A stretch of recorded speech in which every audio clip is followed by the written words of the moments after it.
Assalamualaikum warahmatullahi wabarakatuh. Halo teman-teman, perkenalkan nama saya Laili Rahma Safira dari program studi S1 Gizi Stikes Muhammadiyah Bojonegoro. Kali ini saya akan menjelaskan tentang penyakit diabetes mellitus yang merupakan salah satu materi dari mata kuliah anatomi fisiologi. Nah, di sini saya akan menjelaskan bagaimana sih diabetes mellitus itu bisa terjadi dan penanganannya. Jadi, diabetes mellitus ini saat ini sudah banyak menyerang masyarakat Indonesia. Hal ini dikarenakan kurangnya kesadaran untuk berpola hidup sehat oleh masyarakat Indonesia. Jadi kita tahu ya bahwa banyak sekali makanan-makanan manis yang sekarang mulai menjamur di Indonesia. Juga banyak juga makanan yang terlalu asin, juga pola hidup seperti olahraga yang kurang, dan tidur setelah makan. Hal inilah yang mengakibatkan diabetes mellitus ini banyak menyerang masyarakat Indonesia. Nah, kemudian sebagai diabetes mellitus ini penjelasannya adalah dia ini adalah suatu kelompok penyakit metabolik yang memiliki karakteristik hiperglikemia dengan karena dia itu terjadi kelainan di kinerja insulin atau di sekresi insulin atau kedua-duanya. Nah, jadi kenapa sih kok hubungannya dengan insulin diabetes ini? Jadi insulin ini berfungsi sebagai kunci masuknya gula ke dalam sel. Kalau misal insulinnya kurang atau tidak berfungsi, maka gula itu tidak akan bisa masuk ke dalam sel, sehingga gula lebih memilih untuk masuk ke dalam darah, sehingga terjadilah kadar gula di dalam darah itu menjadi rendah, seperti itu. Kadar gula di dalam darah itu menjadi tinggi. Nah, diabetes ini ada dua tipe. Jadi ada tipe 1 dan tipe 2. Nah, untuk tipe 1 ini dia terjadi karena tipe 1 ini terjadi karena kadar insulinnya itu sedikit, sehingga dia tidak mampu untuk mengatasi semua gula yang masuk. Jadi gula-gula yang tidak teratasi oleh insulin ini akhirnya dia lebih memilih untuk masuk ke dalam darah. Nah, selanjutnya itu ada tipe 2. Tipe 2 ini terjadi karena dia itu insulinnya itu banyak, tapi insulin yang banyak itu tidak peka kalau misal di situ ada gula gitu.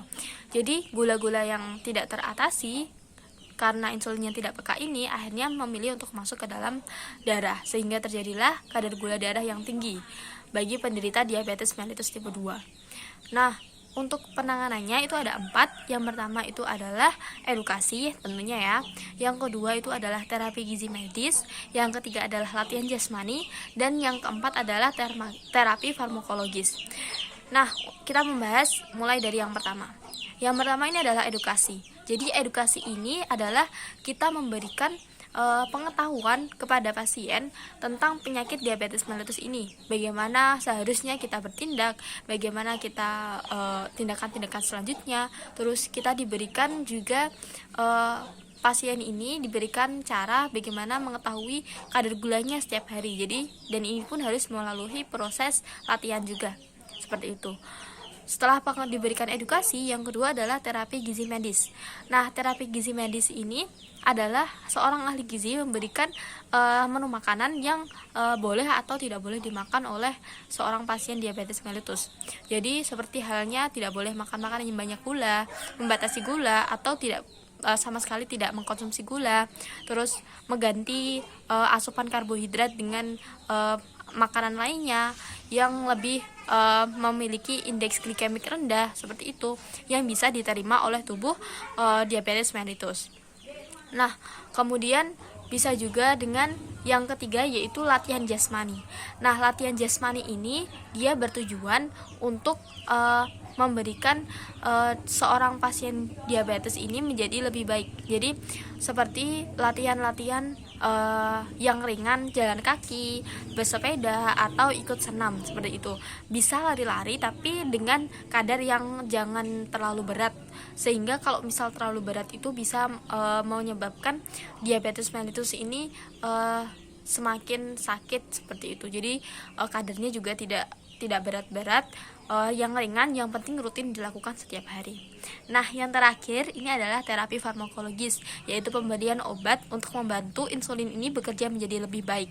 Nah, obatnya itu kita tahu seperti beredar di pasaran, itu ada obat oral dan obat suntikan, atau bisa kombinasi antara kedua ini. Kalau oral dan suntikan ini sama-sama fungsinya untuk membantu kerja insulin untuk menjadi lebih baik, yang mulanya tidak sensitif atau tidak peka menjadi lebih peka terhadap adanya gula. Yang mulanya sedikit membantu untuk menjadikan tubuh itu bisa mengeluarkan insulin menjadi lebih banyak, sehingga bisa membantu menjadikan gula itu bisa diserap dengan baik oleh sel, seperti itu. Jadi teman-teman, itu ya kiranya kalau misal terapi farmakologis ini harus diiringi oleh terapi gizi medis dan latihan jasmani. Kalau misal tidak ada dua-dua ini, maka terapi farmakologis ini dilakukan dengan percuma. Jadi bakal sia-sia kalau misal tidak dilakukan dengan baik, seperti itu. Nah, kiranya ini yang bisa saya jelaskan untuk materi diabetes mellitus hari ini. Terima kasih atas perhatiannya. Wassalamualaikum warahmatullahi wabarakatuh.